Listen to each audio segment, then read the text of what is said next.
Assalamualaikum warahmatullahi wabarakatuh. Kita lanjut materi industri kimia dan pengantar ilmu lingkungan di pertemuan ketiga, yaitu penggunaan dan pemanfaatan produk-produk.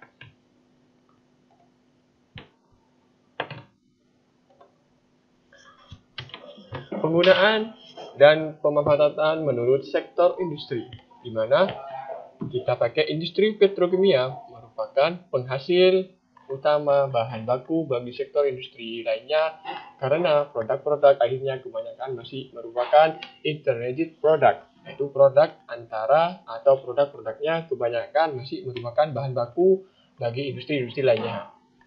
Penggunaan produk-produk petrokimia untuk industri yang semakin meningkat sesuai kebutuhan industri di Indonesia dapat dibagi dalam 8 sektor industri pemakaian, yaitu pertama, industri pupuk dan pestisida, kedua, industri serat sintetik, ketiga, industri bahan plastik, keempat, industri adhesive resin, kelima, industri bahan baku cat clothing, yang keenam, industri deterjen open suki, yang ketujuh, industri elastomer karet sintetik, dan terakhir adalah industri kimia khusus. Penggunaan dalam industri pupuk dan pestisida, di mana produk petrokimia, amonia atau urea yang dihasilkan di dalam negeri sebagian besar dipergunakan sebagai pupuk untuk pertanian. Selain itu, penggunaan urea sebagai bahan baku industri semakin meningkat seperti dalam industri plywood dalam bentuk adhesive urea formidable dan sebagian campuran dalam pembuatan porselen.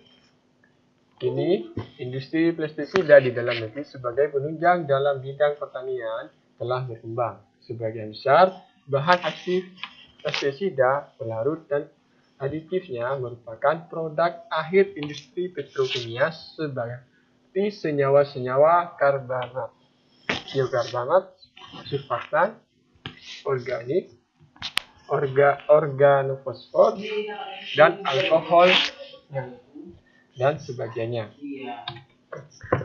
Penggunaan dalam industri serat sintetik dalam rangka penyediaan bahan baku industri tekstil guna menunjang program pengadaan sandang nasional. Maka industri serat sintetik dalam negeri telah cukup berkembang. Namun, penelitian yang diadakan Departemen Perindustrian pada tahun 1991 sampai 1992 saja sudah terdapat 7 pabrik serat sintetik yang beroperasi dengan rincian kapasitas sebagai berikut. Ini polyester filament 53.600 ton per tahunnya. Ini juga ada polyester staple fiber 62.500 ton per tahun dan nilon filament 11.800 ton per tahun. Komposisi serat tekstil yang diolah industri permintaan di Indonesia adalah sebagai berikut. Sumber serat, komposisi persen per volume, yaitu kapas, rayon, polister, akrilik, wool, dan nilon atau lain-lainnya. Di sini komposisinya pada kapas 5,82, rayon itu 14,12, polister itu 38,17, akrilik 1,32, dan wool 0,05. Nilon adalah 0,52, itu komposisinya. Peran serat sintetik atau serat polister, serat akrilik, dan serat nilon atau serat lainnya dalam industri pertekstilan di Indonesia cukup menonjol, yaitu sebesar X40-70 dari seluruh pengadaan sandang nasional. Selain sebagai bahan baku untuk industri tekstil, maka serat sintetik dapat pula dikembangkan untuk keperluan non-tekstil seperti ban berbagai jenis kendaraan dan jalan ikan. Produk petrokimia yang dipergunakan sebagai bahan baku untuk industri serat sintetik tersebut ialah TPA, terephthalic acid, DMT, dimethyl terephthalate, PTA, fluid terephthalate acid, dan caprolocan. Pada awalnya, bahan baku tersebut sebagian besar masih diimpor. Akan tetapi, dengan telah beroperasinya pabrik pusat aromatik Pertamina di Cilacap pada bulan Agustus 1990 dan di resmi status PMA yang rencananya semula akan berproduksi Maret 1998, maka sebagian dari bahan baku tersebut dapat dihasilkan di dalam negeri. Penggunaan dalam industri bahan plastik, yaitu pemakaian barang-barang plastik di dalam negeri terus meningkat telah mendorong produksi bahan plastik seperti polietilena, polipropilena, polivinil klorida, dan polistirena. Terutama digunakan untuk produksi woven bags, yaitu untuk kantong plastik dan karung plastik, dan dengan demikian menunjang pengembangan industri pengepakan. Dewasa ini terdapat 2 perusahaan di dalam negeri yang telah menghasilkan bahan plastik PFC menggunakan monomer vinil chlorida sebagai bahan baku yang hingga dewasa ini masih diimpor. Bahan plastik PVC digunakan untuk menghasilkan berbagai barang jadi seperti pipa, sepatu, kulit tiruan, karpet, kertas dinding, dan sebagainya. Dengan telah dibangunkan pabrik polipropilen Politam Pertamina di Kraju pada tahun 1978, pabrik pusat olefin di Merak, Jawa Barat oleh perusahaan swasta. Selanjutnya, berproduksi pada pertengahan tahun 1996, maka bahan plastik PP dan PE serta bahan baku VCM untuk PVC telah dihasilkan di dalam negeri. Styreman monomer sebagai bahan baku PS belum dihasilkan di dalam negeri dan masih harus diimpor. Penggunaan dalam industri adhesive resin, yaitu industri yang mempunyai zat perekat urea, telah mengalami perkembangan yang sangat pesat, khususnya guna menunjukkan produksi industri kayu lapis, plywood, yang juga berkembang dengan pesat jika pada tahun 1982 kapasitas terpasang industri plywood sebesar 1,8 juta per tahun. Maka pada tahun 1980 menjadi 4,5 juta meter per tahun. Sebagian besar produksi plywood adalah untuk keperluan ekspor. Sebagai bahan perekat dalam industri kayu lapis dan petalboard digunakan resin pertama urea formaldehyde untuk jenis interior, yang kedua melamin formaldehyde untuk jenis eksterior, phenol formaldehyde untuk jenis eksterior, dan meri. Perkiraan kebutuhan masing-masing bahan perekat yang dipergunakan untuk memproduksi kayu lapis dan partikel board adalah sebagai berikut. Pertama, kayu lapis yang diproduksi di dalam negeri terdiri dari jenis interior, jenis eksterior, dan jenis meri. Kandungan resin perekat dalam kayu lapisan sebesar 2,57 menurut volume kayu lapis. Kedua, particle board yang diproduksi terdiri dari 8.570 jenis interior, LVO jenis eksterior, dan 0,70 jenis meri. Jenis ini belum diproduksi di Indonesia. Kandungan resin perekat dalam particle board sebesar 8,5 FO berdasarkan volume. Dengan menggunakan data produksi kayu lapis dan particle board tahun 1985 sebesar 4,5 juta meter, maka masing-masing bahan perekat yang dipergunakan adalah sebagai berikut, yaitu resin urea formaldehyde sebesar 8625 ton, resin melamin formaldehyde sebesar 13.500 ton, resin phenol formaldehyde sebesar 3.375 ton. Penggunaan dalam industri bahan baku cat atau coating industry. Beberapa jenis bahan baku cat yang telah dihasilkan di dalam negeri antara lain adalah jenis polivinil asetat atau PAC, resin alkida resin polyacrylat, polytri-resin atau epoxy resin, dan polyurethane. Hasil produksi industri bahan baku cat dijual kepada para produsen cat yang dihasilkan produksinya dimanfaatkan untuk berbagai industri seperti industri kendaraan bermotor, produksi alat-alat rumah tangga seperti lemari es, kipas angin, cat untuk keperluan rumah tangga lainnya. Di Indonesia terdapat sekitar 10 pabrik cat ukuran sedang sampai ukuran besar. Selain itu juga terdapat sejumlah organisasi atau perusahaan lebih kecil mulai dari produsen industri rumah tangga sampai produsen pabrik kecil. Pemakaian cat yang paling besar adalah untuk dekorasi. Cat jenis ini menggunakan solvent sebagai pelarut didominasi oleh oil medified alkys.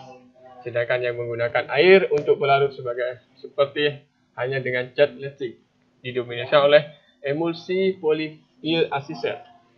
Untuk cat jenis air circuit sering digunakan poliuretan yang penggunaan relatif masih kecil, sedangkan anti karat kebanyakan menggunakan epoxy resin.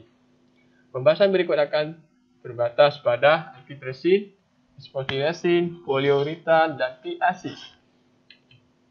Berdasarkan data yang diperoleh, konsumsi keempat bahan cat tersebut dalam tahun 1981 adalah sebagai berikut. Yang pertama, oil medified alkyd resin sekitar 10.000 ton per tahun, yang sebahagian besar diproduksi dalam negeri walaupun hampir seluruh bahan bakunya diimpor. Perusahaan-perusahaan yang membuat resin tersebut adalah PT Rauna Nusa Semisal, PT Pabrik Jaya, dan ICL Ltd. Kenaikan kebutuhan cat jenis ini selama ini rata-rata sekitar 10 per ton atau 10-70 per tahun. Kedua, epoxy resin sekitar 10.000 ton per tahun yang seluruh bahan bakunya diimpor. Perusahaan cat yang menggunakan resin ini adalah PT Hemolindo, Nippon Paint, dan PT Pacific Paint. Di samping sebagai bahan cat anti karat untuk otomotif dan bahan konstruksi lainnya. Epoxy resin juga digunakan sebagai dekoratif laminat, sebagai bahan perekat spesial dengan daya rekat yang sangat tinggi dan untuk keperluan militer. Kenaikan kebutuhan jenis cat ini rata-rata sebesar 1.070 per tahun. Poliuretan digunakan untuk heavy duty dengan konsumsi sekitar 2.000 ton per tahun. Di masa depan kebutuhannya diperkirakan akan sama dengan kenaikan kebutuhan jenis cat lainnya, yaitu sebesar 10% per tahun. PAC digunakan untuk cat elektrik dan bahan perekat dengan konsumsi sekitar 35.000 ton per tahun yang seluruh bahan bakunya masih diimpor. Laju kenaikan konsumsinya per tahun diperkirakan akan sama dengan konsumsi kenaikan bahan cat lainnya secara keseluruhan, yaitu sebesar 10 ekor per tahun. Selanjutnya, penggunaan dalam industri deterjen. Meningkatnya pemakaian deterjen di dalam negeri telah mendorong produksi dan pemakaian bahan deterjen seperti alkyl benzema sulfonat (ABS), selulosa karboksi, metil.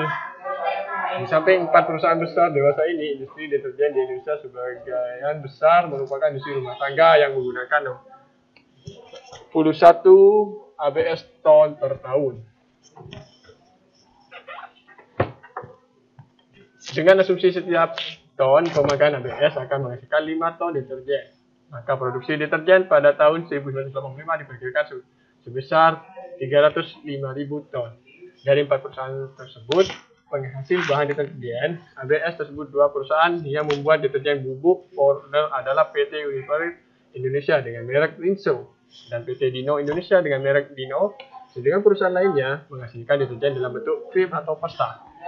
Berpedoman pada data Departemen Perindustrian selama 3 tahun berakhir, maka laju pertumbuhan konsumsi deterjen secara keseluruhan di Indonesia untuk masa depan rata-rata naik sebesar 10% per ton dan per tahun.